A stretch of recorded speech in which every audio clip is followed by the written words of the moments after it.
biggest panel that no one is at.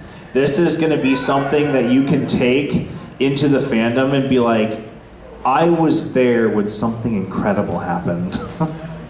You can be like, I was there when they first presented it, and then they'll be like, oh, you mean at BronyCon? And you'll be like, nay. At TrotCon. The first time they presented it. So this panel is, it was one of those things where as we were doing it, we started slowly realizing how absolutely incredible and big this would become. I might like try and submit this to the wiki after we're done because of how crazy it is. Now, obviously, we're going to have some.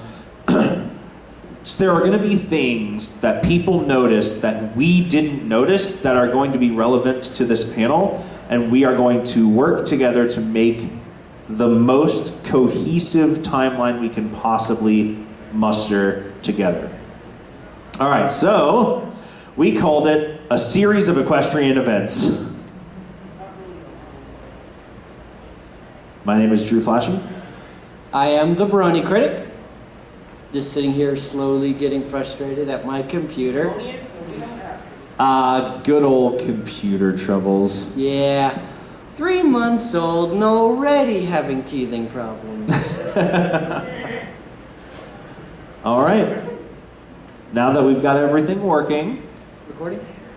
looks like we can begin. All right. So, oh wait, we already did introductions. Yeah. We're going to do more. Hello. For those of you who don't know, my name is Drew Flashy. I have a passion for reading in between the lines for My Little Pony nonsense. So when you see two ponies standing next to each other, I'm the one that's going to make up their entire relationship story. When you see a bone that was used as a joke, I'm going to explain the history of dinosaurs in Equestria. That's what I like doing. I am an analyst, and I enjoy reading in between the lines, finding that esoteric knowledge. Even if it's batty and not canon, it's still fun to me. Though my interests in real life are, I want to do a lot of voice acting. I haven't broken into any professional roles, but eventually I do hope to do that. I've been recording some stuff for Voice 123 and other voice websites. But I am a custodian by night. I clean a school. Custodians, I never appreciated what a custodian did until I became one, which I think is the way it happens for everybody. But I'm at my alma mater. I'm a custodian at the high school from which I graduated. And it's really motivating. It's like, well, now I'm here to make sure that these kids have as good of an experience as I did. But for TrotCon, when I'm actually here, I'm the VIP relations coordinator. I contact the agents for the talents and then bring the talents, not the agents, to TrotCon to have a wonderful time. And I am the Brony Critic. My particular focus, you know how there's that group of analysts in the community. Most of them will handle the show. I tend to actually focus on the fan community itself, the content that the fans create, fan fictions, music, and the like. Outside of the fandom, I am a studio technician at a local television station down in Dayton. I am a professionally trained film critic with nearly 7 years of experience with film, television, and radio. A graduate of Wright State University. I do a little bit of writing and voice acting. Again, nothing professional, just stuff I enjoy. I am a member of Fiara the Tank Girls Roundtable podcast, which airs every Saturday on her Twitch. And I am the primary film critic for the Emerald Rangers Review website, where I'm under the name Green Phoenix. You guys can check out my written reviews there every Friday. Awesome. Spoiler warnings. There will be elements discussed from Season 9. However, it will only be up to Between Dusk and Dawn, that mid-Season 9 finale. There won't be anything from the leaked episodes, so you guys don't have to worry. Virgin ears will be protected. I watched some of those episodes and have seen only one episode that would be able to very much be fit into our timeline based on one of the phases of the moon, but that is the only thing, so we're not really missing anything yet either. Yeah. So, the goals of this panel. When we came into this idea, what we wanted to do is, honestly, what we wanted to do was find the ages of the ponies. Yep, originally this panel was conceived to find the ages, the canon ages, once and for all of the main six, and Spike. And with that in mind, we realized that what we'd have to do is figure out how much time has actually passed in the show, find out the relationships between all the characters' different ages, and that would require looking at every single episode in the show and placing them chronologically relative to each other. So, all 208 episodes. So we decided that that's way more interesting than just the ages, so we did that. Yep. Now, we do want to make this very clear. This is not a conclusive or absolutely certain timeline, simply our theory based upon the evidence suggested. But it's going to be the most cohesive timeline you've ever seen. Yeah, our attempts weren't about creating a canonical timeline, as clearly the writers and producers didn't intend on a canonical timeline, but rather to create one based upon the narrative and visual elements that were presented to us. I do see a hand raised over here. Yeah, you said it will be one of the most confusing timelines you've ever seen. Yes. I don't know if you can tell on my cat, but I'm a Zelda fan. I am actually, the reason I am a huge fan of doing timeline work with My Little Pony is because I was originally a Zelda timeline theorist. Oh, well, I was going to say, try me. Yeah, alright. I will rephrase because that definitely trumps ponies. Oh, yeah. Like, they had to create a third out-of-nowhere universe based on a death. So, Yeah. this will be the most cohesive My Little Pony Friendship is Magic timeline that you've ever seen. Maybe not conclusive, but definitely cohesive. Yes. Wand of Camelot! Now, so before we go into what the timeline is, we needed to go into the thought process, our thinking behind why we made the decision that we made in our timeline. Right, so like Matt Mercer would say, how are you going to do this? That's what we had to figure out.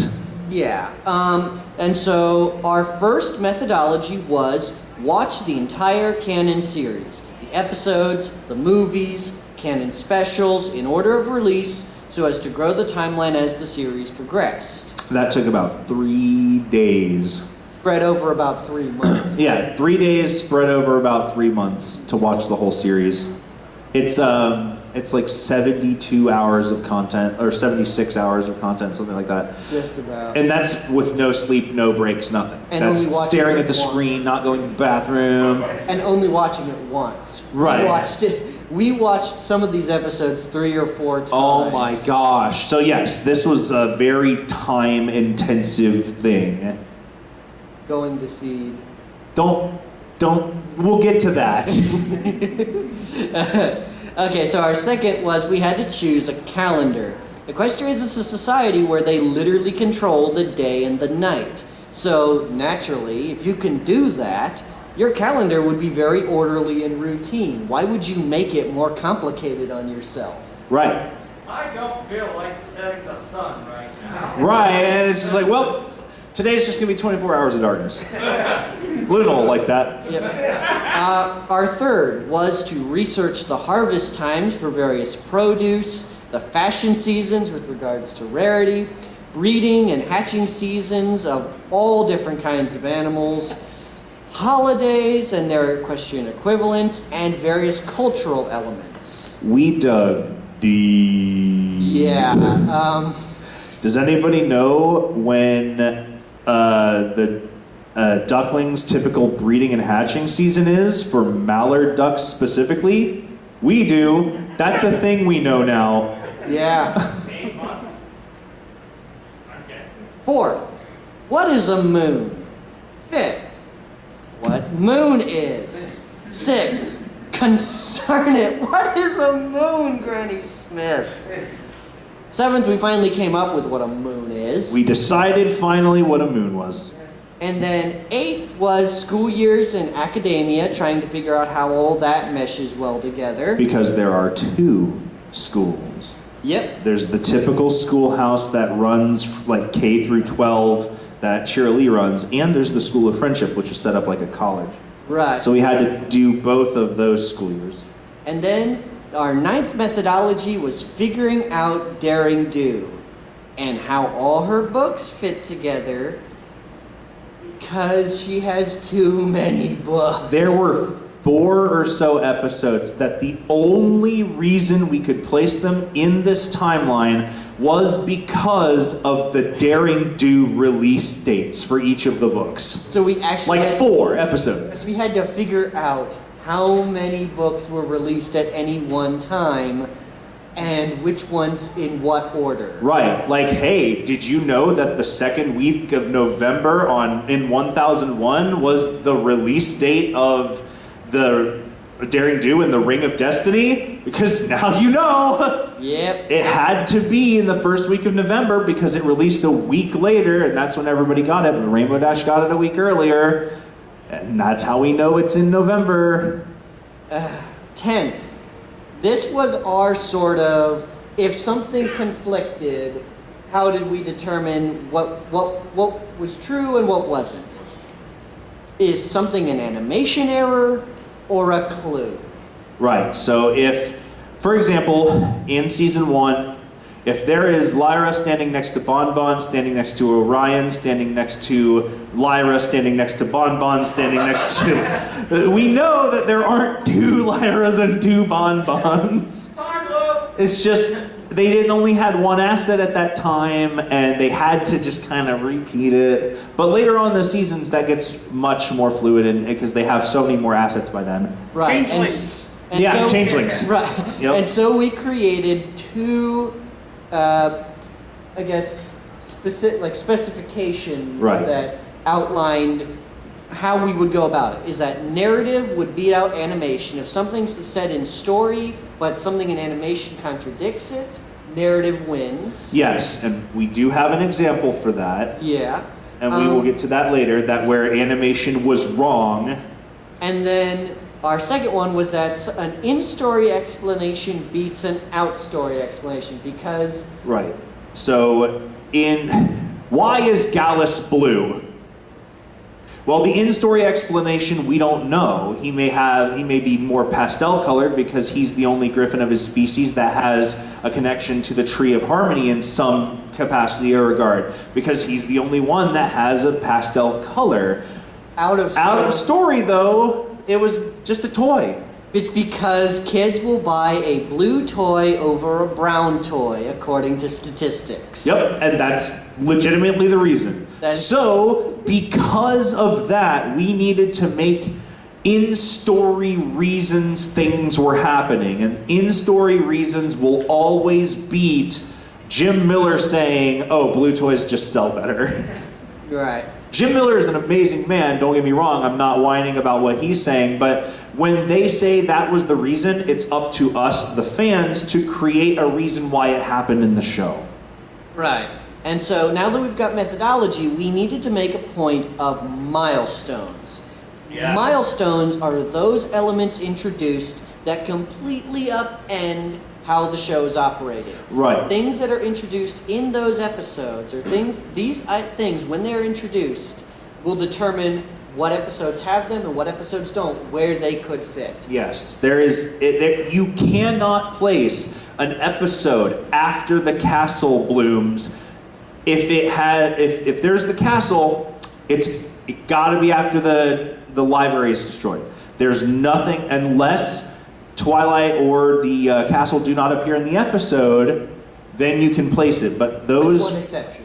Yes, with one exception. There was one exception. But fundamentally, that changes the entire show, which means every episode we placed that featured the castle had to be placed at a certain point after the castle appeared.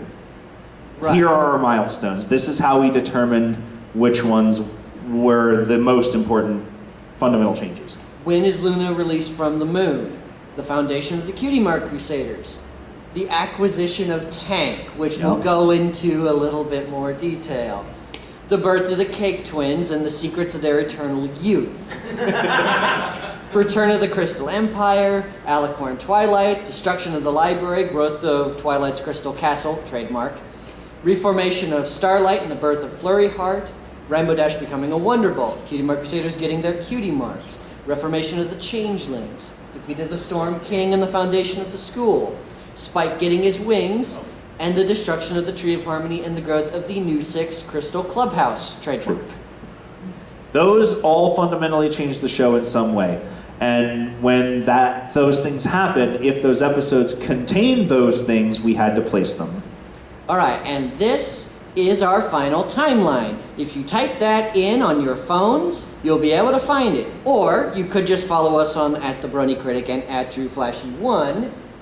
And we'll tweet it out for you. And we will tweet out the link that you guys can see, and you guys can look at it as we go into our problems and where. And so at the end of this session, you guys will be able to ask any questions or why we came up with the reason that we did. So we actually encourage you to, while you are listening to us, to get your phones out, go to one of our Twitter pages and open up that link that we tweet so that you can see the timeline we created. Because we placed 199 out of 208 possible episodes.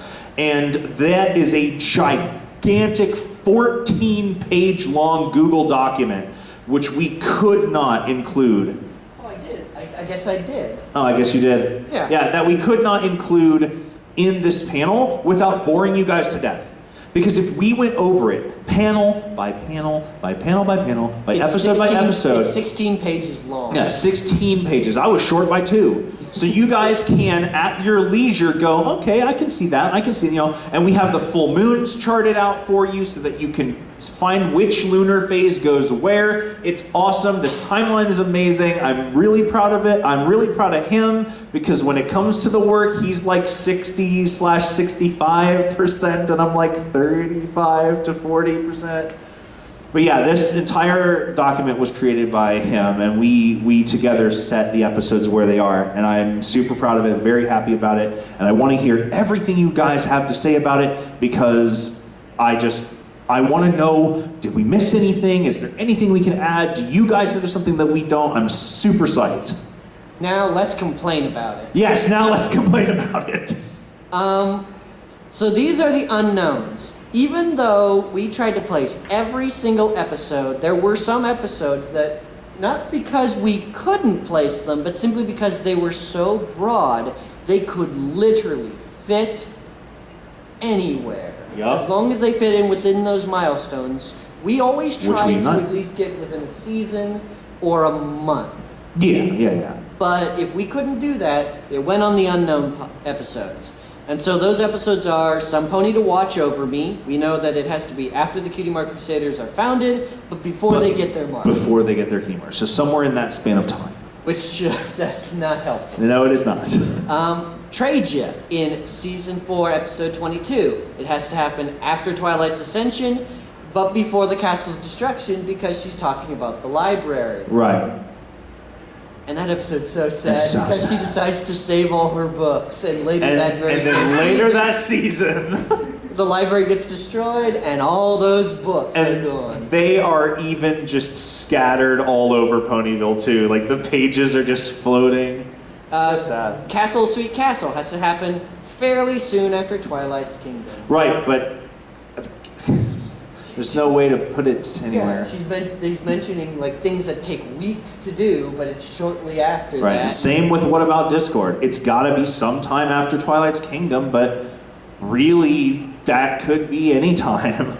We got Spice Up Your Life. It's a while after Cutie Remark, just because she mentions that it's been a while since we got any notifications from the Cutie map. Yeah. But it has to take place after Canterlot Boutique because she wants to visit her store. Rarity wants to visit her store while they're in Canterlot for that season. So, gotta be after Canterlot Boutique. Viva Las Pegasus, after Twilight's Kingdom. Yeah, again, that's the only milestone we could mark it. PPOV, there's sudden onset sea storms, but it's got to be after Twilight's Kingdom. Right, and the sudden onset of sea storms makes me think maybe it might have been during the Storm King's sort of ordeal. Maybe. Let's see, there's Fame and Misfortune, after the Crusaders get their marks, after Starlight's graduation, but just before the Friendship School. So, somewhere in there. Not sure when, don't know how, somewhere in there. Right. And then the episode that broke our backs, Ugh. Daring Done. We tried for maybe 45 to 50 minutes to place this episode somewhere before we finally was like, look, we got to get this panel done. We cannot hang onto the wings of AK Yearling for so long. It was 1 a.m. last Friday when we were finishing that episode. Yeah, we couldn't. So we were like, all right, it has to be after the Ring of Destiny because we know it was published in November 5th of 1001 or 1002 or whatever year it is. It's in the timeline. We did it. Yeah. But then it has to be before Stranger Than Fanfiction, which is weird because Stranger Than Fanfiction is actually further into the show than you think it is. Right. And it's 2 seasons before this episode, just to make things Yeah, it's stupid. 2 seasons before that episode, but in our timeline, it happens after that one. So, those were our unknown episodes. That was it. 9 episodes out of 208 were the only ones we couldn't place. Yep, just 9. And not for lack of trying. And not for lack of trying, yes. All right, now, any issues? Yes. These are the things. Was there anything that we had problems with?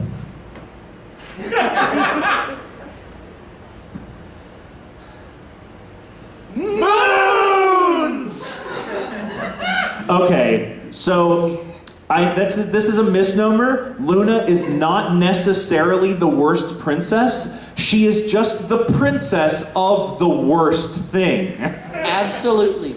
Bar none. There are constant references of moons throughout the show. Sometimes explicit, sometimes hyperbole, just to make it all that more difficult for us.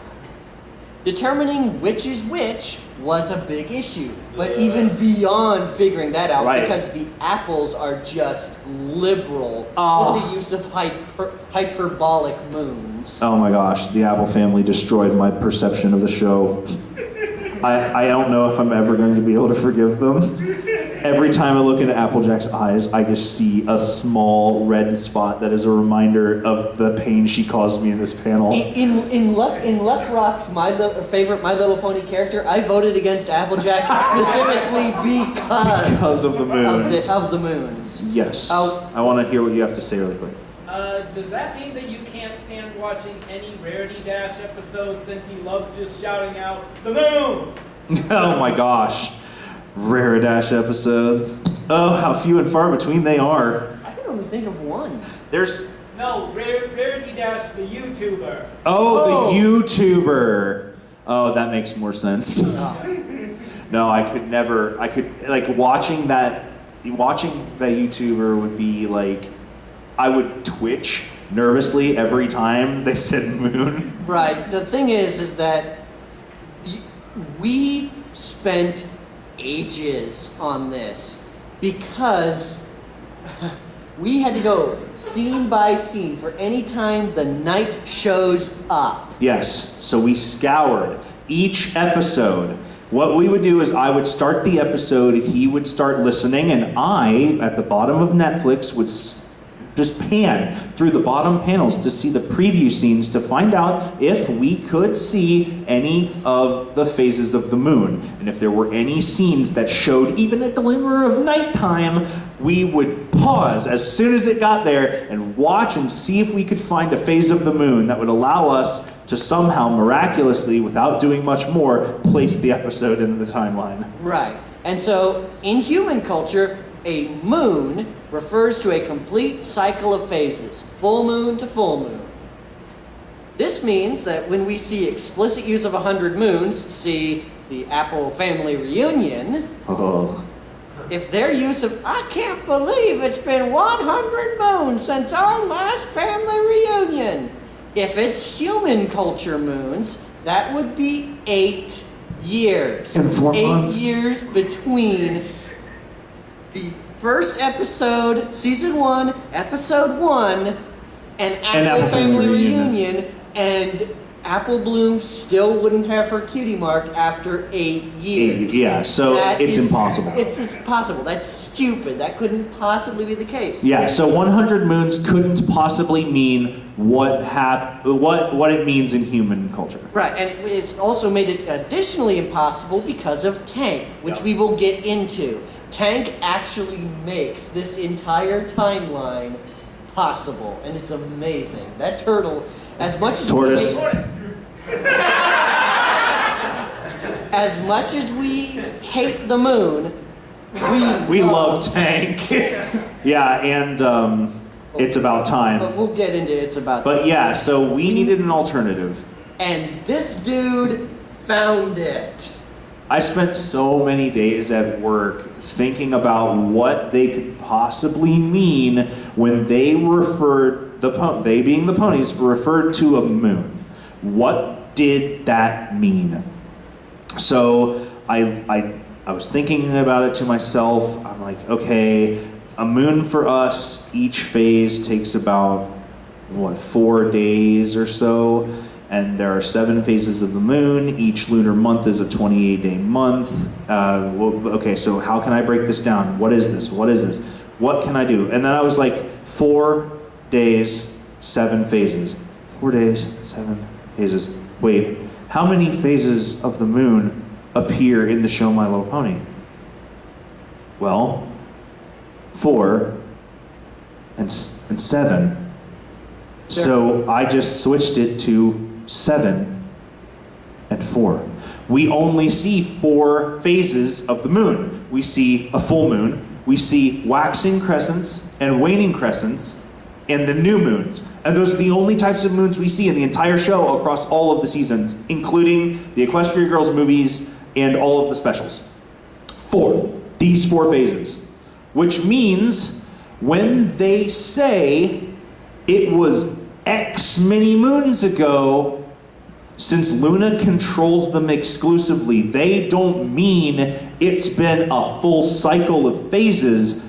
They are referring to a single week.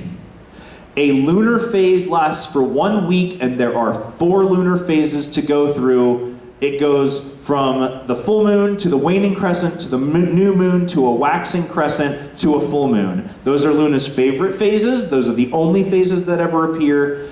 And we got it. We did it. When we did this, Apple Family Reunion, instead of making it 100 months, placing it at 100 weeks was 2.5 years. And that, or just under 2 years, because 52 times 2 is 104 weeks. So it was just under 2 years, and that fit.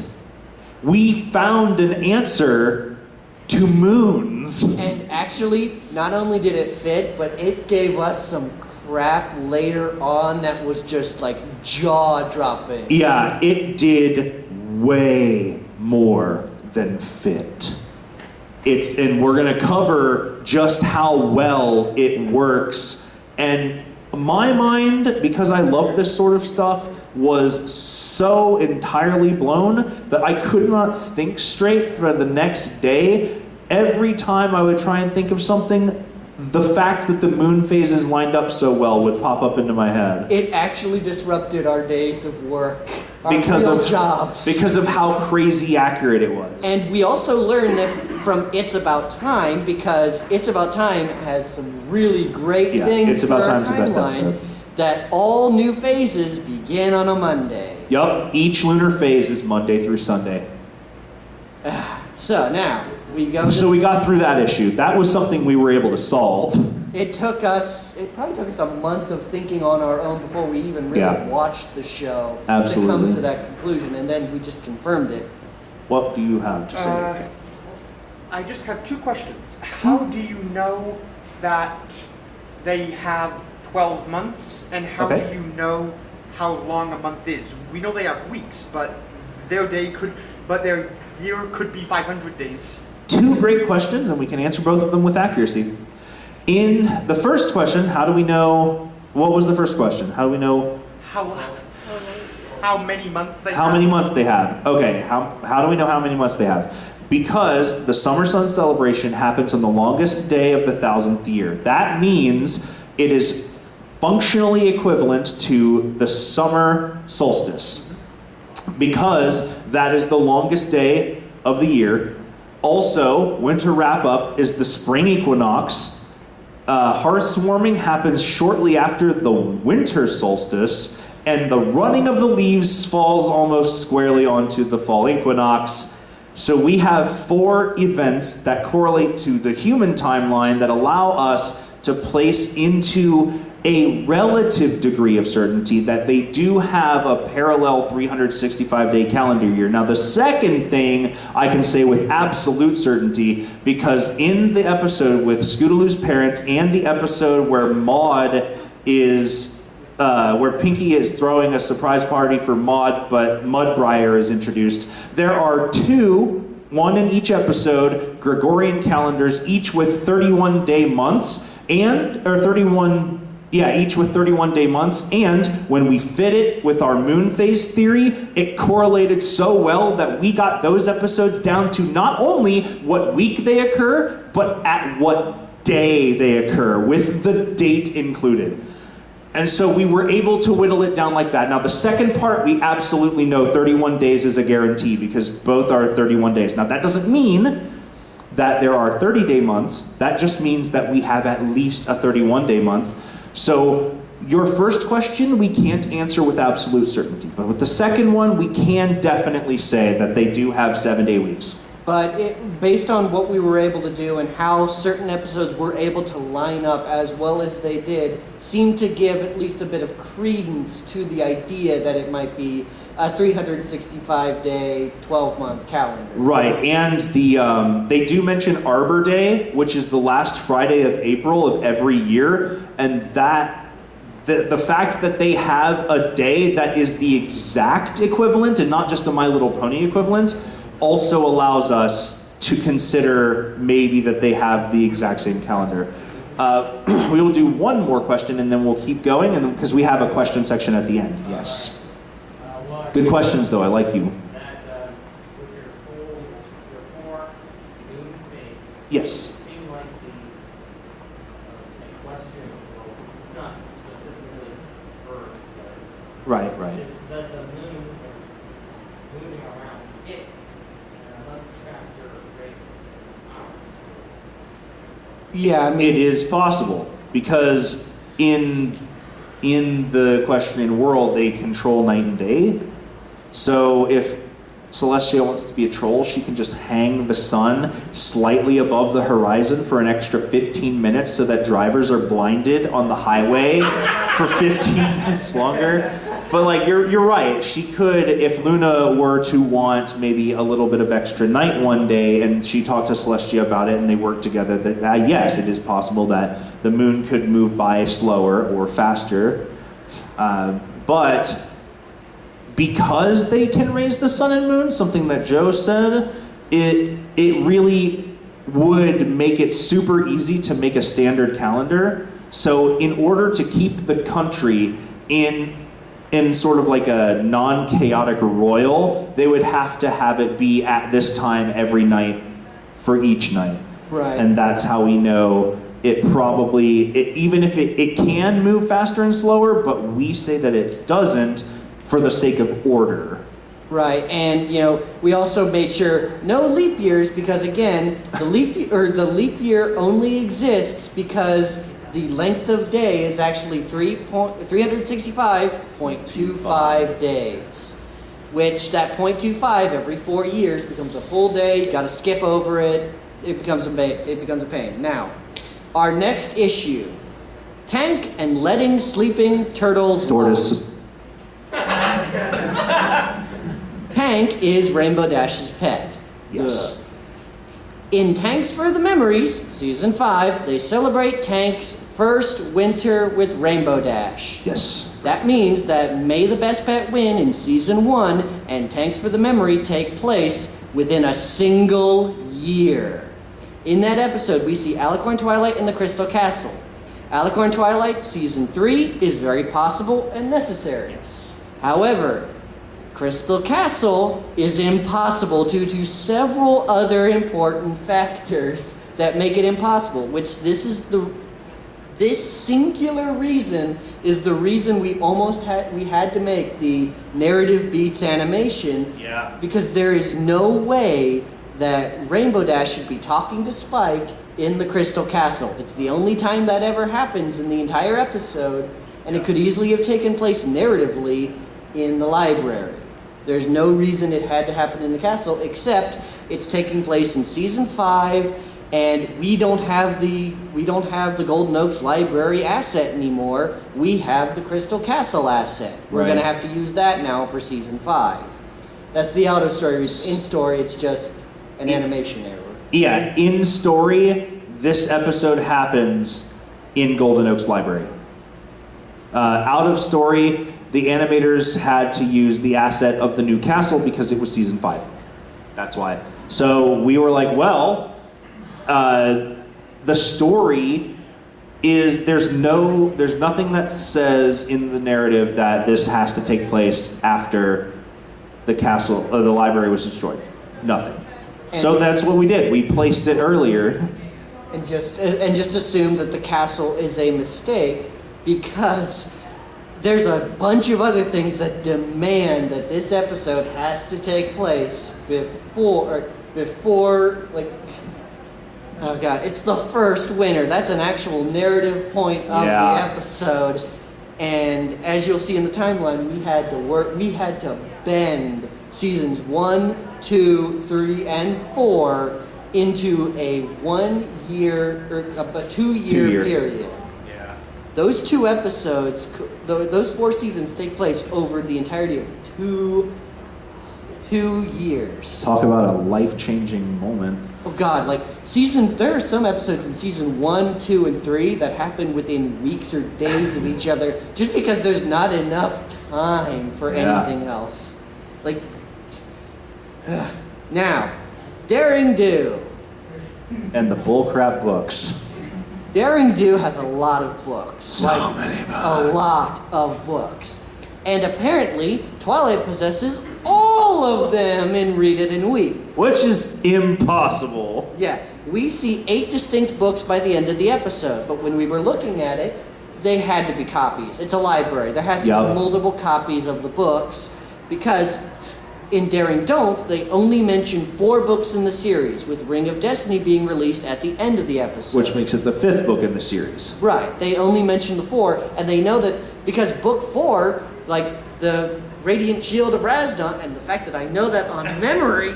Oh yeah, we know as much about the Daring Do universe about as much as we know about the My Little Pony universe. Yeah, no, we went into detail with that series. We could argue with quibble about nonsense. Can I suggest one thing about that? Maybe Yes. they were like a micro series set of books that were alongside it. That is also a possibility. It could have been that before A.K. Yearling actually published her adventures as books, that she could have published her like certain events as a micro series, Right. and then maybe sold those as compendiums. But at the moment, there wasn't enough evidence of that. Right. And we have not seen her publisher in the series because I want to wring that neck.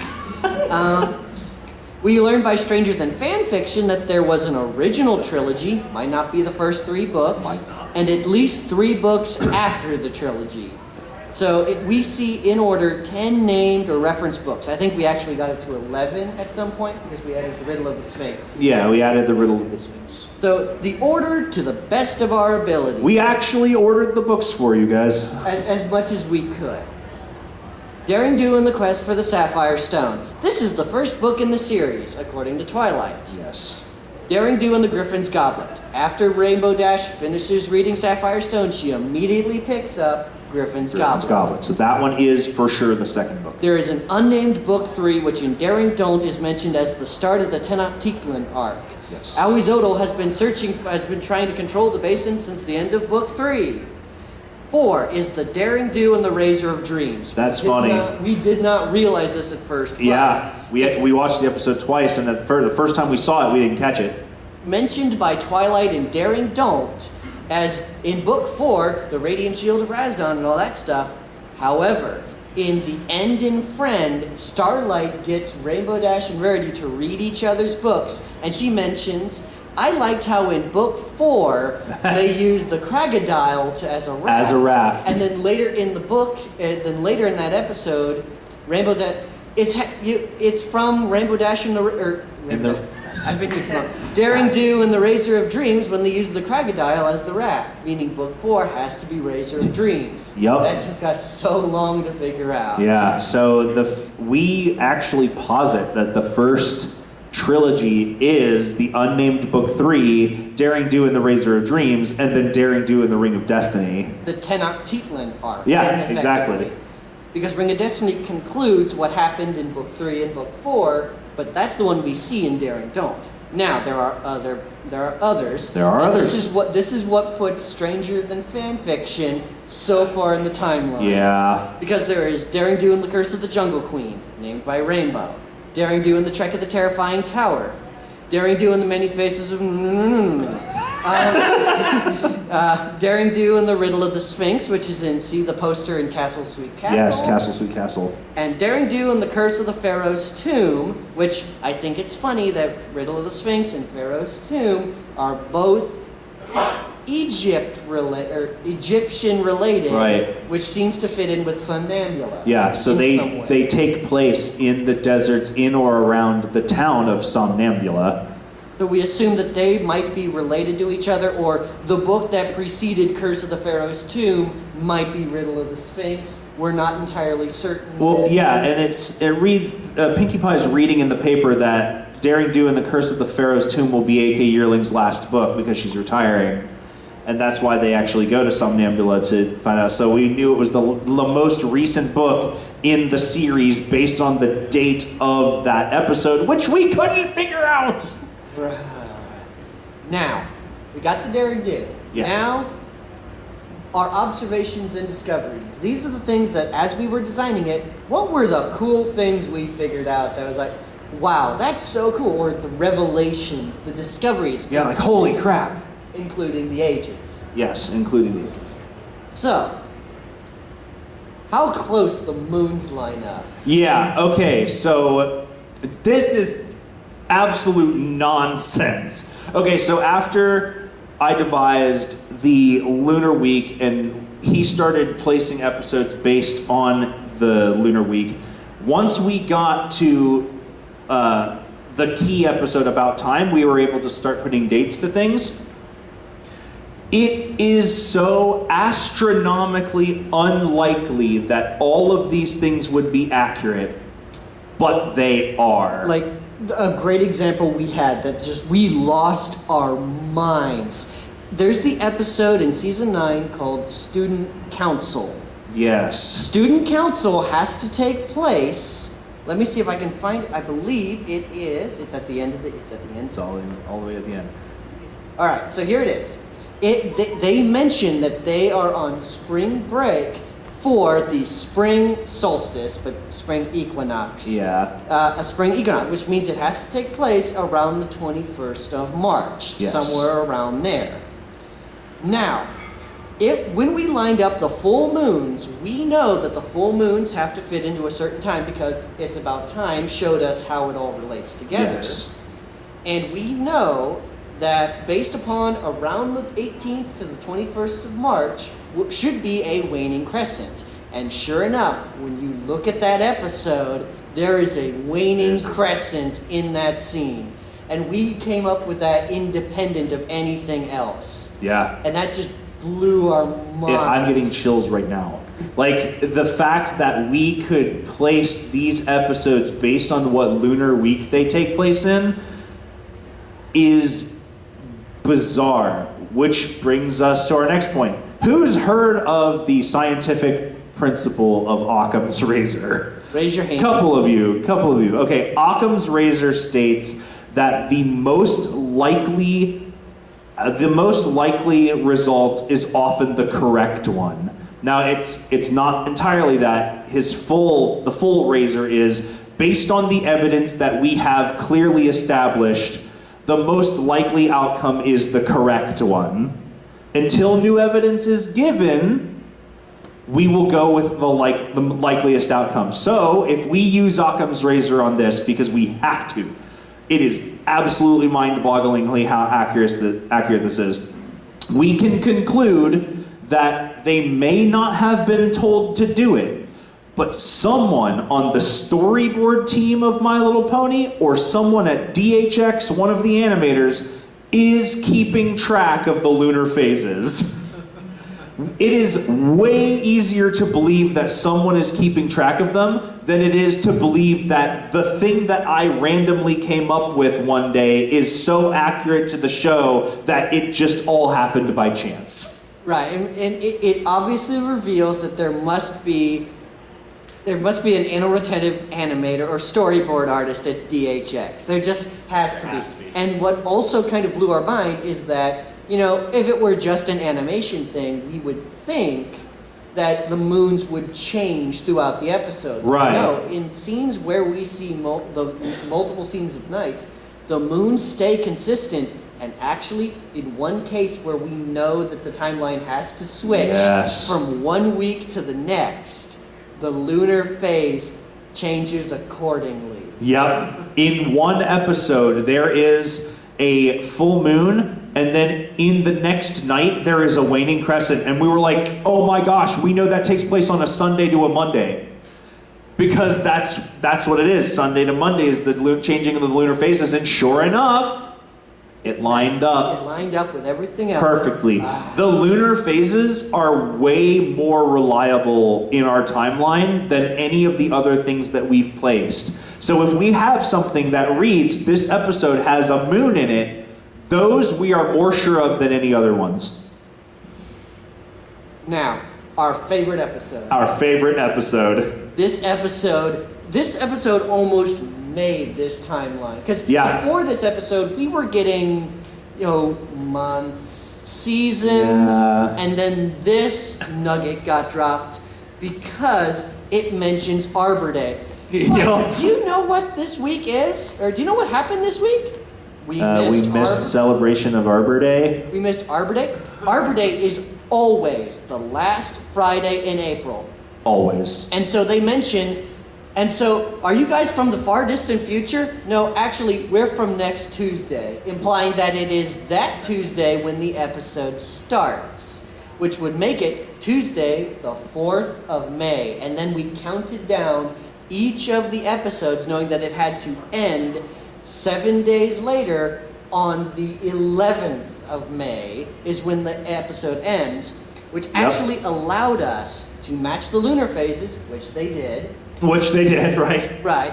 And then we actually figured out that Tyrek escapes on the 5th of May, 1001. We were able to figure out his day of escape. The exact day of the month.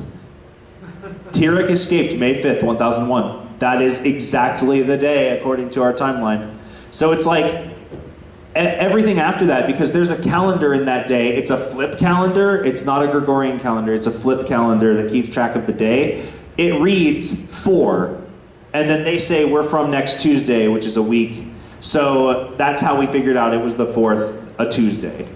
Yeah, and But yeah. it fit perfectly. To the date, not the week, not the month as some of our episodes are placed, 'Cause the actual day. And I think what was actually kind of cool about that scene is that when we were doing it, we noticed that it was a 4 before we noticed that he mentioned it was Arbor Day. Yes. So the fact that it was a 4 and then it just so happened to be an Arbor Day, which is the only way it could have worked. Right, and that's how we figured out it was Tuesday, because the 28th of April was all the way to the 4th, and the 4th was the Tuesday. Right. And then it lined up with them saying next Tuesday. It was insane. This episode was amazing. It helped us so much. Thank you. It's about time. And of course, with this, it allowed us to get a level of accuracy in some of the other episodes that was just stupid. Pinpoint. It was stupid how unbelievably accurate we could get it. I'm so happy we were able to get this episode. Who are we supposed to thank for It's About Time? Wasn't that M.A. Larson? Who wrote this? Who ordered this? You keep going. I'm going to look up. All right, now, birthdays and ages. Let's go back to that original question. We came up with a lot of clues. Yeah, M.A. Larson. Thank you, M.A. Larson, for making It's About Time. We came up with a ton of clues associated with their birthdays and their ages. In A Friend Indeed, which was another great episode. Yes, that episode rules.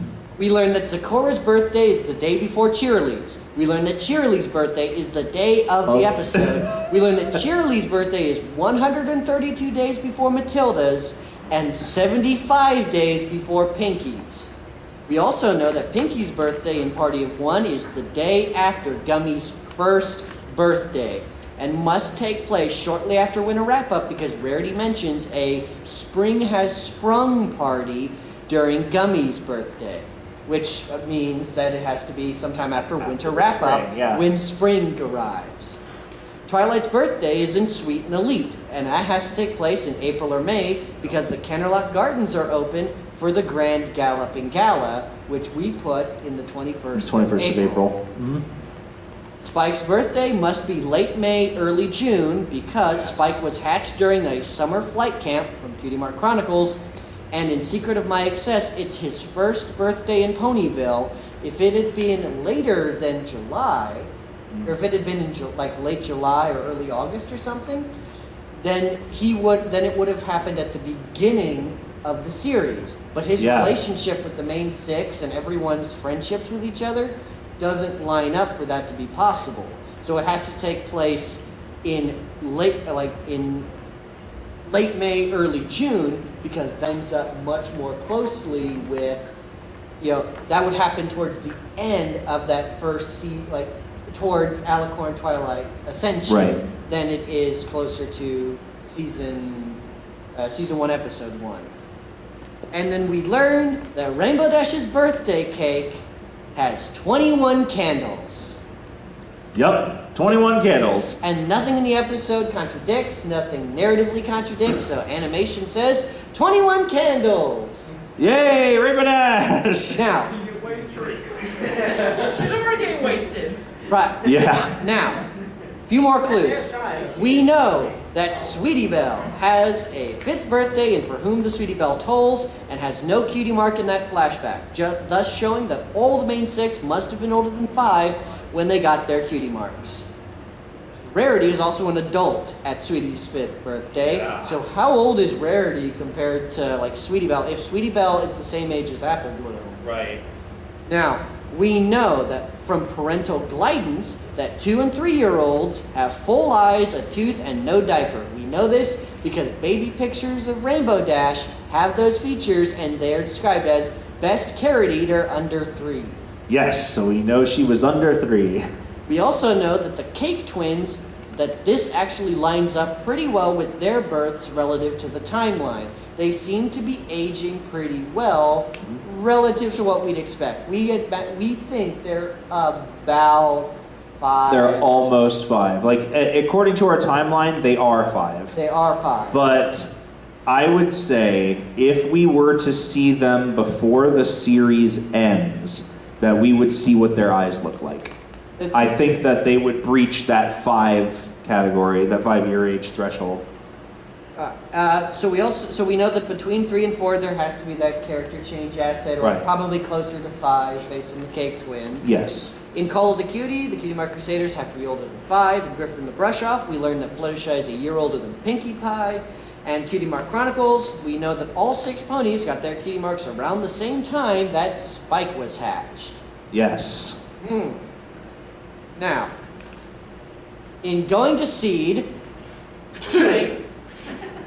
we see a pre-mark Applejack, a post-mark Big Mac, living apple parents, and a full-eye Apple Bloom.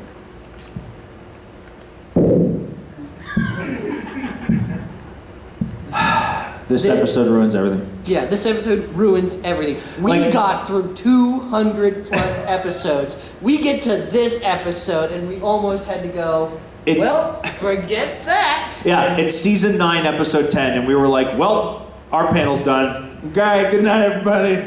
It was horrible. Everything because worked until this scene. Apple Family Reunion was the first one, again, the Apple Family. Apple Family Reunion was the first one to throw a wrench in the cog when they said it's been nearly 100 moons since the last Apple Family Reunion. So we're like, okay, she can't possibly mean months, she's gotta mean weeks. And then we figured it out and everything worked and every other episode fell in line, and then this happens and she says, oh, a confluence happens every 100 moons, and then Granny Smith goes and says, when Applejack was about the age that you are now, she wanted to go catch the great seedling, and there she is in that flashback without her cutie mark. I hate Going to Seed. It's the worst episode. I think that episode alone, Going to Seed, took us more time than any. We had fights. Yeah. Like, we are very laid back, friendly folk. We got into a fight over this episode because I wanted to say hyperbole. Yeah. You wanted to go actual. And I wanted to say literal. I wanted hyperbole. You wanted actual. We just said, Right. Up this episode's butt, and then we continued onward. And then, to make it even more frustrating, in Where the Apple Lies, Applejack has an older, gangly look. I think she kind of looks very similar to Fluttershy from Cutie Mark Chronicles. Imagine that, Applejack ruining everything? Cool. Big Mac is finally filling out, not being, Skinny Mac. He's being Big Mac. Little Mac. Or Diet Mac. Mac Zero. Max, yeah. Same Mac taste, none of the calories. Sugar Bowl?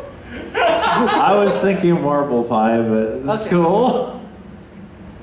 Okay, Applejack doesn't have her father's hat, implying that Right. he's still alive. We see Filthy Rich and Spoiled Milk, who are only fiancés, to me, implying that Diamond Tiara hasn't been born yet. He disagrees, but I don't think this show is going to imply out-of-wedlock births. Yes, and then it is my opinion that Diamond Tiara may not be an out-of-wedlock birth. Diamond Tiara may have been him and his first wife's kid, and then he is remarrying, so Spoiled Milk would be his second wife, and we know this happens because of the episode with Quibble Pants, who is a stepfather, or who is gearing up to become a stepfather. So we know that there are parents that if they are widowed, or if they're a widower or a widow, that they can remarry, or if they just divorce, they can get remarried. So I don't think Diamond Tiara is necessarily younger than Apple Bloom, because it could have been a daughter from a previous marriage. Both could be correct, though. There's as much evidence one way and the other way. It ultimately comes down to whether or not you want Diamond Tiara to be a bastard or not. Yeah. Oh wait, ain't she already? Yeah. Oh, you have a question. What did you want You to can say? sit in there for a while. Point something out is there's one thing that's not on there that I'm curious about is the one where Pinkie Pie knows we get a sign of Applejack's birth certificate. She Yes. doesn't have the full eyes. Yes. She has the 2 to 3-year-old eyes. She does. Okay, so we did notice that, and we were zooming in to see if we could find a date. We were like, okay, stop, I'm zooming in. and we noticed that she does have the full eyes, and also Flurry Heart never had the full eyes. Which is weird because earlier in Apple Family Reunion, again. We actually do see a baby Applejack who can talk, Right, who does have full eyes. More apple flitter? Yeah, More so apple flitter? we see Yeah. her full-eyed and not full-eyed. That is a great point, and that's where narrative beats animation. We think it was just an animation error. It's because they had the Flurry Heart. I think they had the Flurry Heart asset ready to go, and they wanted people. Hey, our Flurry Heart doll has to have real eyes because no one's gonna buy a beady-eyed looking baby. No one's gonna buy that creepy looking thing, and it's gonna be our next big doll. So let's give it pony eyes. Yep. But that's gonna look weird if Flurry Heart's the only one that has the pony eyes. So they gave Applejack the pony eyes too. Yes, good point though. Excellent notice. Excellent thing to have noticed. Thank you for noticing Applejack's special eyes. This is just about to be the end of the panel to where we get to our questions moment, so we're gonna answer some questions here in just a moment. Now, let us talk, now that we've got all these clues, we can talk about the ages of the main six. Yes, here is what we have finally concluded about the main six's ages as they are in the year 1007, which is the current My Little Pony year. Rainbow Dash is 27 by July of 1007, born in the year 980. That's it. The original question, the original reason, That we made this panel. and the only one that we could figure out is that Rainbow Dash is 27. Yep, she's 27. We know Fluttershy is a year older than Pinkie Pie. Really wish we knew how old one of them was. We know Spike is younger than the Cutie Mark Crusaders. Oh yeah, we know Spike is younger than Cutie Mark Crusaders. Because of a flashback, which Yep. burns me to no end. Because Yeah. I was operating I wanted to operate on the idea that the IDW 2020 comic, which is in line with the movie canon, Oh, yeah. could be canon, but we couldn't come to a consensus. on We tried it, and if it were just like one thing that were weird, I'd have gone for it. But there was just too much that wasn't right based on what we found. Yeah. Which, if that had been the case, that would have showed that Spike was about 20. And yeah. The Cutie Mark Crusaders would have been in there like 8, or would have been 16, 18. Oh no, actually, if he was 20, they would have been in there. Oh, yeah, they would have early been, like, 20s. 22, 23, 24. Like, Yeah. like those, the Cutie Mark, like honestly, they should be changing the assets. The reason Yeah, they don't they is need to. Simpsons. It's at this point we're almost reaching Simpsons level. Yeah, The Simpsons. Like. Female does seem to have grown a bit. She does, and their voices are changing, which is cool. I like that. And even the Cake Twins are. They're crawling. They're crawling. Like you can see them in the episode where Sombra mind bends everybody. They are actually on all fours walking. And they are not wearing diapers. And they are not wearing diapers. It's funny how a turtle and diapers are such a huge critical piece of our timeline. All right, so we do know a little bit. We do know a little bit more than this generally, but.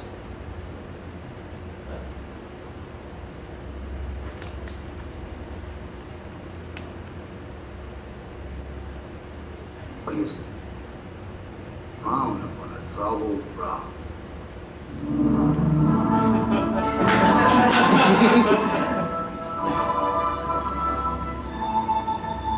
We'll cover that later. Yes. And now I don't need you guys seeing my YouTube history. Honestly, it's mostly just like history channel, like history YouTube thing. It's just all of his videos. He just sits at home watching his own videos. Oh please, I don't watch any of my old videos. But that is the completion of the panel part, but we have a little extra thing that we noticed that has nothing to do with the panel itself, but it is actually a progressive thing. So we put together a little extra heartbreak. This is from Parental Guidance. If my computer will open photo. So, do you notice who is number one? It's Derpy. Derpy. Derpy is number one, and we know that this is the senior flappers circuit because Rainbow Dash specifically mentions that she is the youngest flyer in the senior flappers circuit. Now, that is this moment. This is the very next picture. Where is Derpy? Second place. Lightning Dust took. Now, opening up again. Third place. Third place. And fourth place. Do you notice anything about Derpy? Her eyes get more and more crossed the lower and lower she gets in the tier. She has a degenerative eye disease that is stopping her from being one of the best flyers in all of Equestria. But even at the full extent of her degenerative eye disease, she's still a better flyer than Flitter. Miss Participation Flitter. All right, now, Additional thoughts? could you turn on the lights so we can actually see who's here? And Please. There's actually nobody out I'm sorry, You've been talking Curtis. to yourself the entire time. We were a figment of your Very much appreciate you guys and on the AV team. They are doing a really good job. They're really roughing it. All right, so you guys have seen the timeline. Questions? You in the back with the do Yes, better. it's you, and then you, and then you, and then you. Can I know something about the Daring Do timeline? Okay, sure. Why are there 3 missing books? Okay, good question. Did you want to answer this one, or do you want me to? Three missing. Okay, so there are 3 missing books. One of them is mentioned as the 3rd book in the series, but never by name. That's not my question. I'm talking about the trilogy that was actually written and released by Oh, the GM Barrow. Oh, yeah, those. The GM Barrow books, we weren't entirely certain. Like, the idea behind those is that they were released. Like, they are, Daring Do has actually, AK Yearling has actually written those books. So those might not actually be the actual events as described, merely AK Yearling writing about her adventures. So we couldn't for certain say that anything happened in those episodes. And because they were outside, it was, sort of fell in that pseudo-secondary In the canon. book, they directly mention the Sapphire Stone. It's like, there's a little page that says, other books by A.K. Yearling, and it lists like the Sapphire Stone and at least a couple others. Yes. So the thing that we couldn't find in the show was any mention of those titles. So we looked up the titles and we were like, all right, let's get these placed in the timeline. As soon as they say it, we're gonna look on Amazon, see what her books are, and then We went Put through it- every Daring Do episode. We went through Flutterbrudder. yeah, which- Flutterbrudder, she's reading a book, and we were like, oh, maybe that's it, but it's the Ring of Destiny. She's reading probably again. Yeah. So like we tried to find them. We did pay attention to them, but we could not establish where they would go into the Daring Do. Brown? Okay, so this might make you hate Applejack's family even more. If it's possible. I thought it was mentioned when they brought up the family reunion that the parents were in the last one. So but that was contradicted if you're saying that the one they're referring to is the one in the first episode. We can prove they weren't. Right, because they actually take pictures of every Apple family reunion, and the last Apple family reunion has a picture of all of them as their oldest possible selves without the family being there.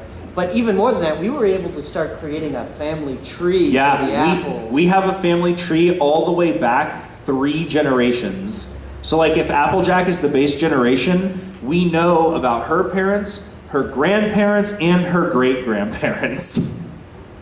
It's nuts. We just decided to map the Apple family tree for no reason. Black shirt? Yep. Yep, you. I was going to say, you mentioned about Applejack not having her hat yet. I was going to suggest that maybe she's still in the grieving process where she doesn't want to make contact with it yet, and like it's too painful a memory to bring it to herself yet. You That know, is she cries true. on the inside. Yes, she cries on the inside. It's possible, but that follows sort of into the Occam's razor thing of it requires more assumptions than just her dad might not be dead yet. So we went with the one that required the least number of assumptions to make. Right, which sucks that we don't have enough concrete evidence to say one way or the other. That is a good, I like that perspective of it because it really adds depth to Applejack's grieving process. And that also would it would be interesting that Big Mac, his body triggers a response to hit puberty because his father dies because he needs to be the man of the house now. So he starts like working out, getting bigger. Well, it also has an interesting take in that horses are a paternalistic, have a paternalistic structure in that there is one lead horse and then the secondary horses afterward. And when the primary or lead horse passes away, the beta males basically raise up and Become the alphabets. become the alphas and have to compete for that station. So him, and then her. Where do the official shorts and Rainbow Road Trip fall into your timeline? Okay, official shorts and Rainbow Road Trip. So the Rainbow Road Trip it definitely has to be after the Storm King because they mention being on a trip together since the Storm King, and they also meant like Twilight's already ascended, so we know Rainbow Road Trip has to be. She's doing homework and she wants Spike to has grade wings. stuff, and Spike has wings, so we know it's after November of 1006 because Spike has wings. She wants to grade. It's during the school year. There's actually no moon in that episode. I looked. Wait, doesn't it have the situation where it's one of the few occasions where the sun and the moon are in the sky at the same time? Oh, no, that's true. So there was a moon, it was a waxing crescent, but also the sun was in the sky at the same time, which kind of makes me think that the episode took place during Twilight's messing the amulet up. So when she messes up with the amulet in the Dusk Till Dawn, we think that maybe that episode takes place shortly after that. During Celestia and Luna's vacation. Right, so she might have used the amulet, broke it, and then instead of fixing it, just left.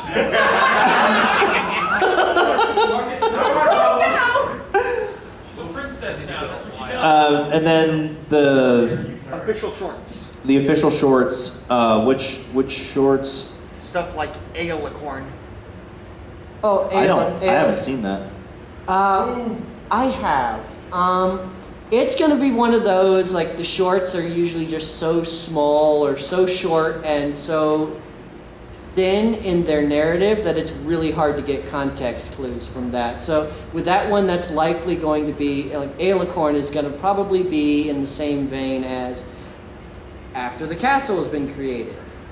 But sometime after the castle was created. Also, the best gift ever, I think is what it's called. Yeah. We have the day. We have that down to the day. It is December 23rd, 1006, because it is the second hearthwarming that the students have. Because the first one was when Gallus went and messed with everything so that they would all get in trouble and be forced to stay behind so that he wouldn't have to go home and be alone, which is really sad.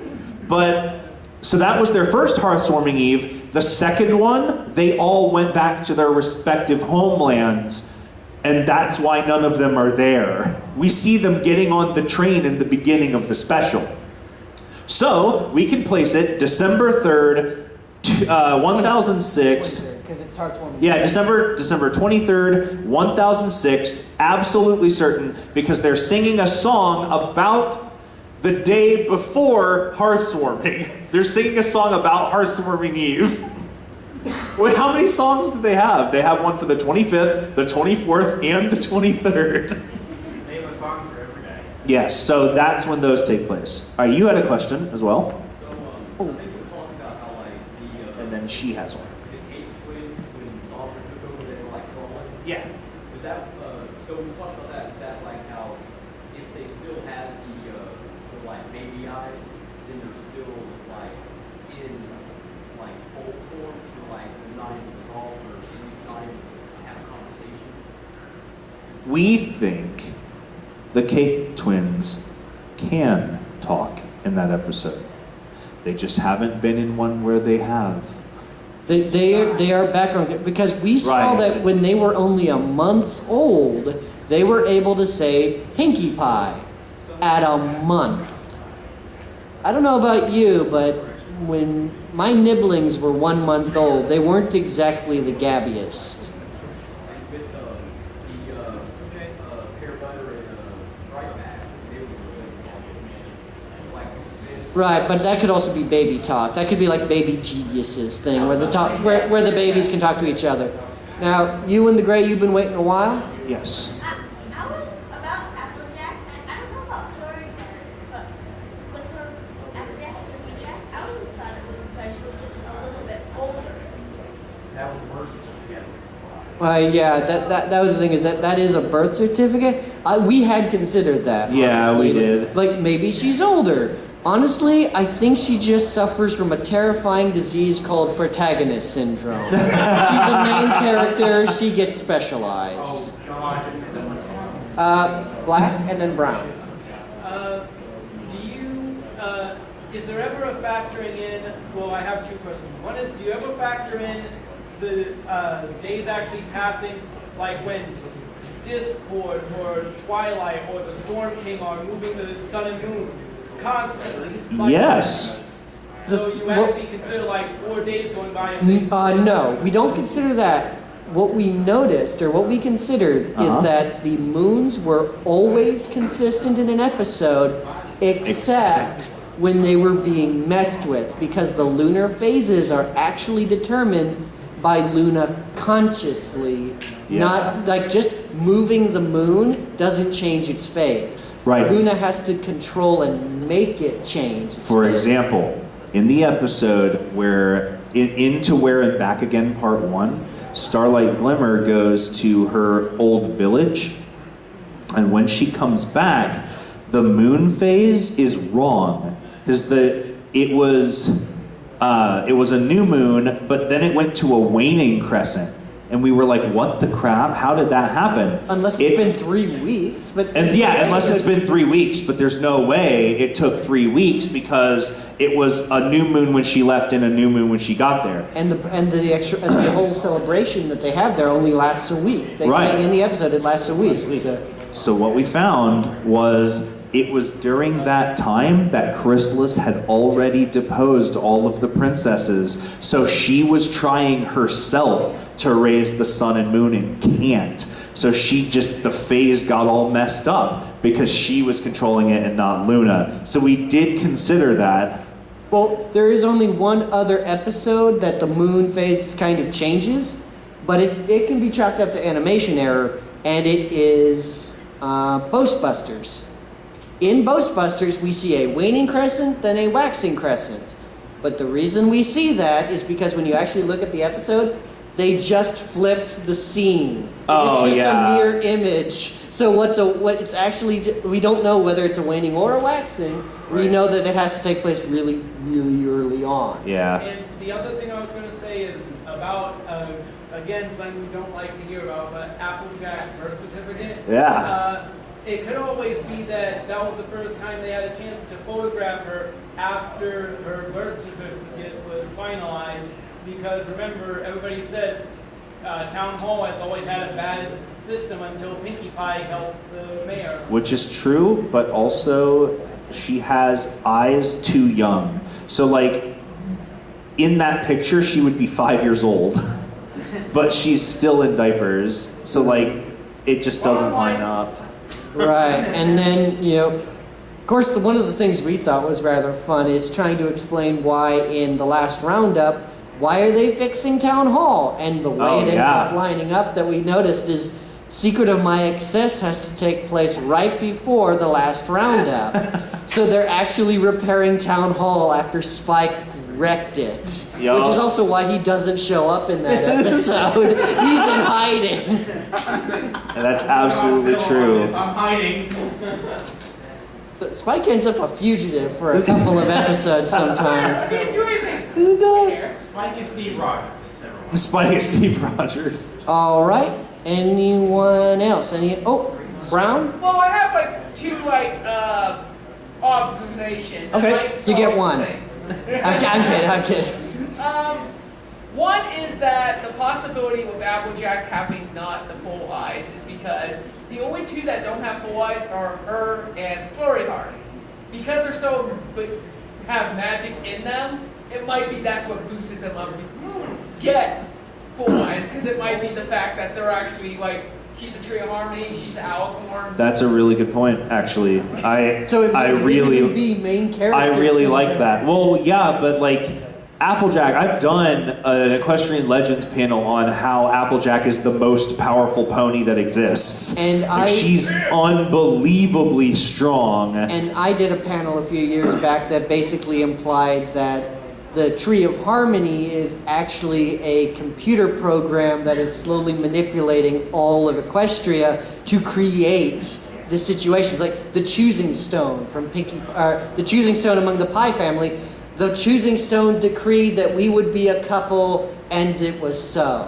That Right. choosing stone is a part of nature. It made sure that igneous rock and cloudy quartz got together because they needed to make a Pinkie Pie. And so that might actually be that's a really good point. It might be because of the overwhelming amount of magic that each of those individuals have within them that just boom, they're no full eyes or full eyes, and then like you said, the picture could have been taken shortly after she said the more apple fritter thing, and her eyes got all normalized because of that magic. Or maybe she ate too many apple fritters and gained their power. And then, so it's basically, it could be a result of the Tree of Harmony's 1,000-year eugenics program. We don't know. And the second thing that might help with it, but is also slightly sad, is being with the fact of the seedling episode, the one where it shows her getting attacked. The possibility is that the parents might almost be right before they die, because a lot of people said maybe Applejack made a trap. This was part of our arguments on age, is that we wanted to determine, okay, I think that her parents are about to drop dead within a couple of months of this scene, maybe a year, something like that. Simply because of trying to figure out when Apple blew, but we couldn't determine for certainty, and so they are just ambiguous. They ambiguously died sometime before Cutie Mark Chronicles. Oh, but they super did. or at least or around where the apple lies. That between, like, honestly, the flashback idea we had as what we could maybe get, the flashback in going to Seed, then the flashback in Cutie Mark Chronicles, then the flashback in Where the Apple Lies, might be within a year of each other. Maybe, if for no other reason, then her family drops dead soon after Where the Apple Lies. Yeah. Or it could be just newly dead. I think you're right though. Like, it's gonna happen soon, and we got him, and then him, and then her again. Yes. What would you like? I want to know, have we ever considered where this timeline fits with the other generations of the movie?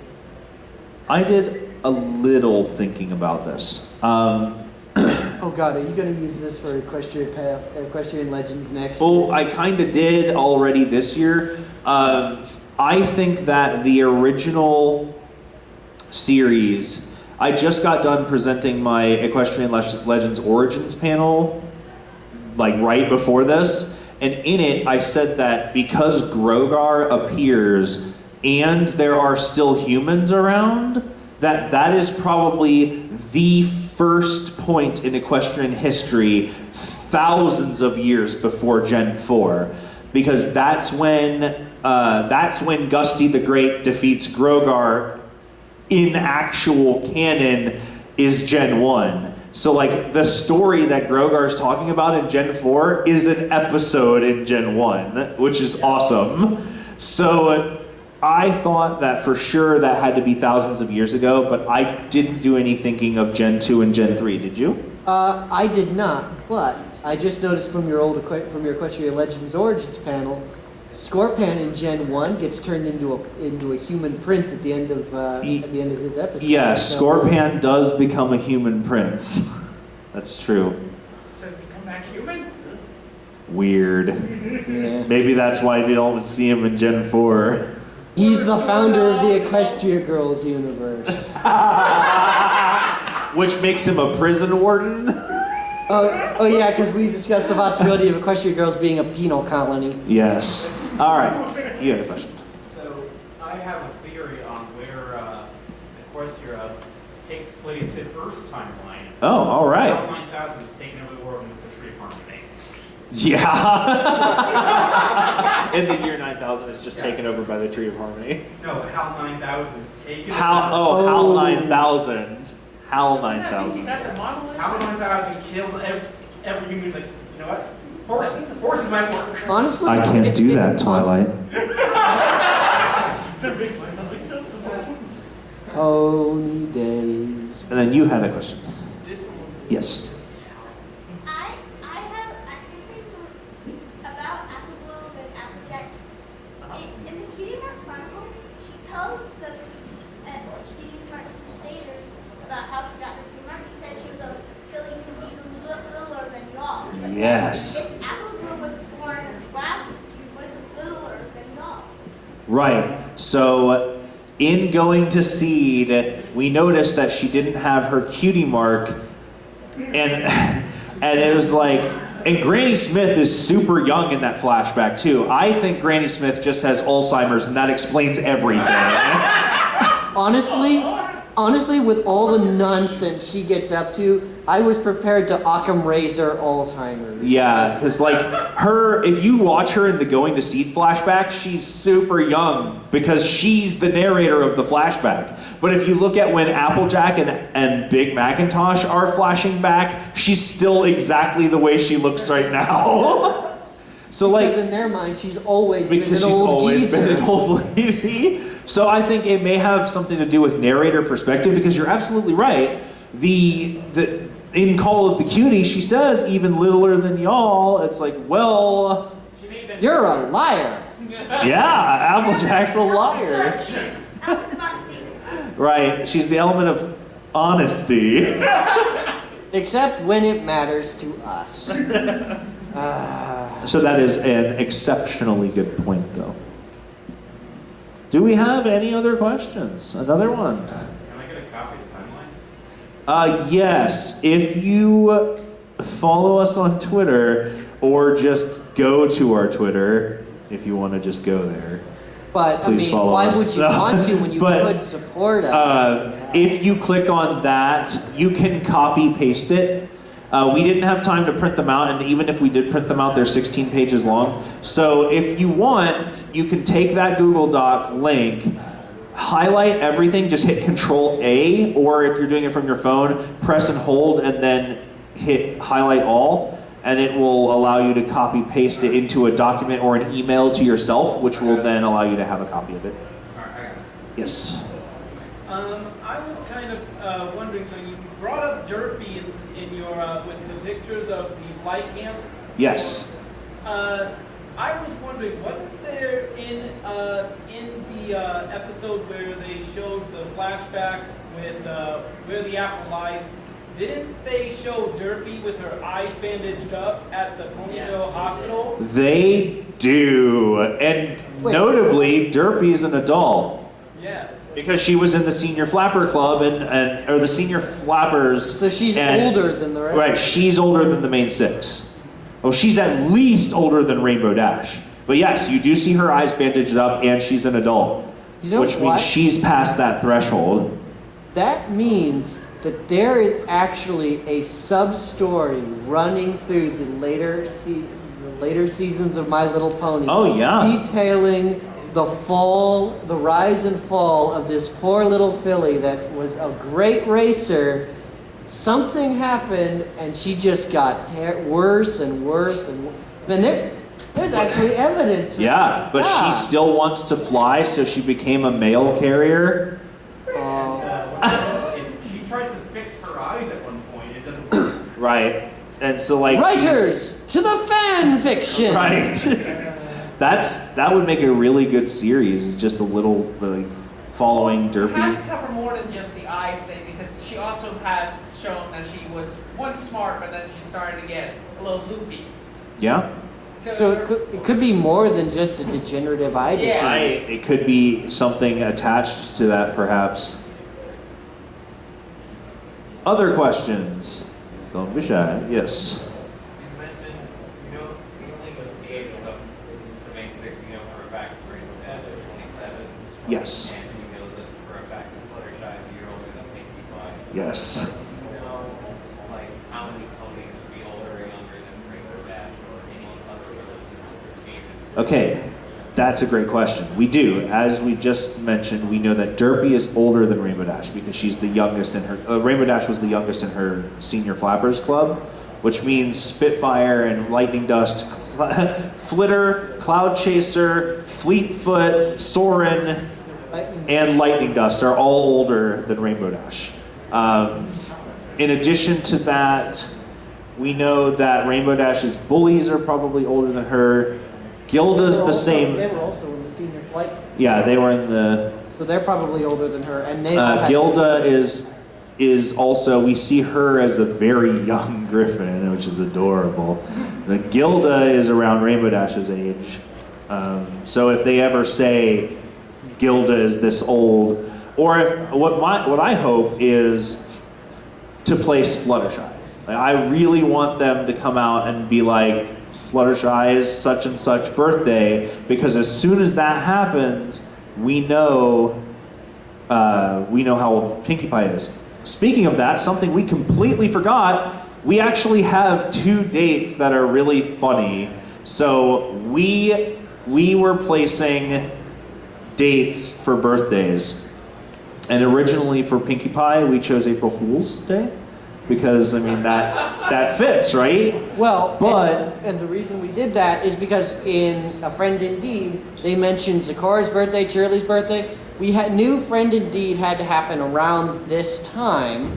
So that tells us Cheerilee's and Zakara's. It also tells us Matilda's. Right. But it also implied where Pinkie's ought to be somewhere near. Right. So, first it might have been April 1st. Right, we decided it was going to be April 1st, but then something happened and we found out that it couldn't be April 1st. I think it was because Party of One's moon phase didn't line up, Right. because it was a waning crescent moon or a waxing crescent moon. It was one of the crescents. So we had to change it.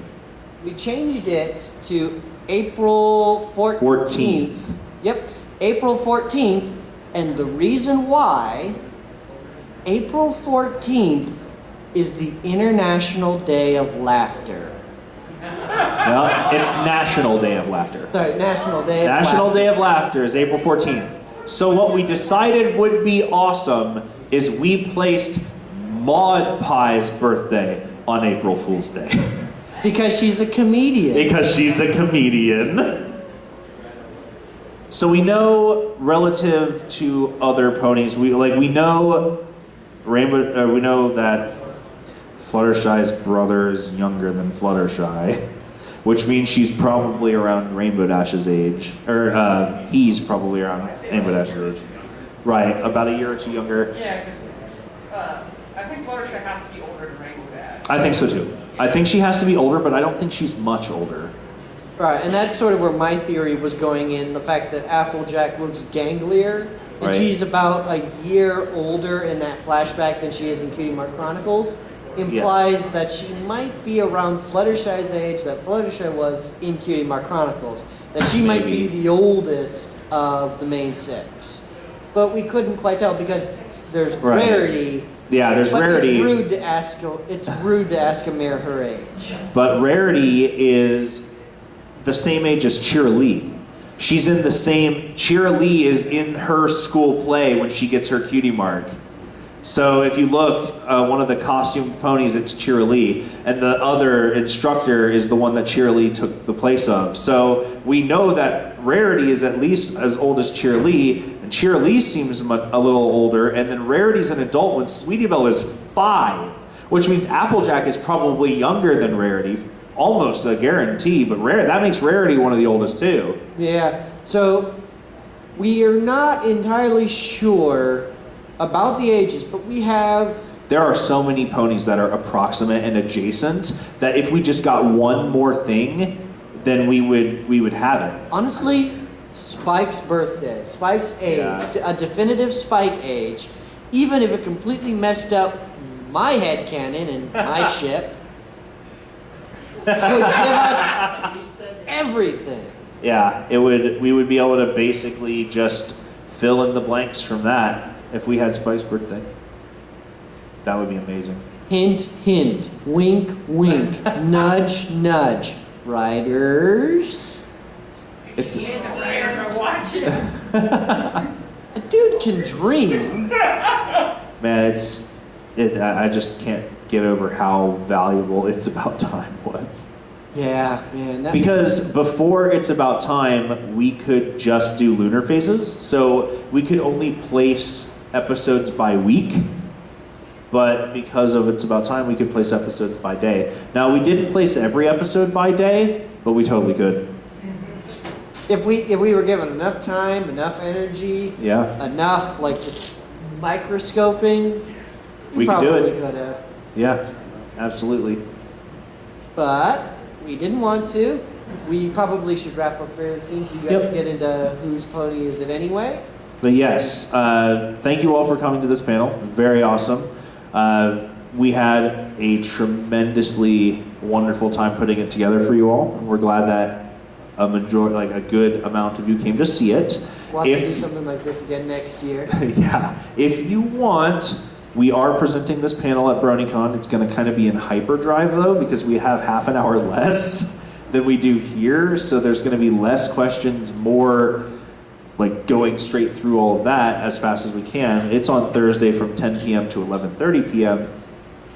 So if you're just hanging out Thursday and not doing anything, come on out and see us. And you guys can also, if you guys want to see more of me, you guys can see my Brony Critic's Guide to Criticism in this hall. It is going to be tomorrow at... It starts at 12:30. Starts at 12:30 Yeah. p.m., not a.m. p.m. I'm not up that early. Well, I might be up that early, but I won't be doing work that early. I guess anything else, just support, Pieces on. love, support, awesome. Yes? And guide to criticism, will you be talking about how to I will be giving guides on advice on how to properly critique something, how you can apply the mentalities of criticism towards your consumption of media or the creation of media, stuff like that. It's also going to be just sort of more free form where people can ask and tell cool stories or ask how you would approach a certain situation. Yep. I was working really hard on this panel, so I wanted to do something a little bit easier and nicer on myself because Yes. I couldn't do too super intensive. Oh, I mean, I'm it's not some- Fiara. It's something that you basically have a degree in, so. Right, You yeah. can- yeah. All right, thank you guys for coming out. We're going to set up for Who's Pony.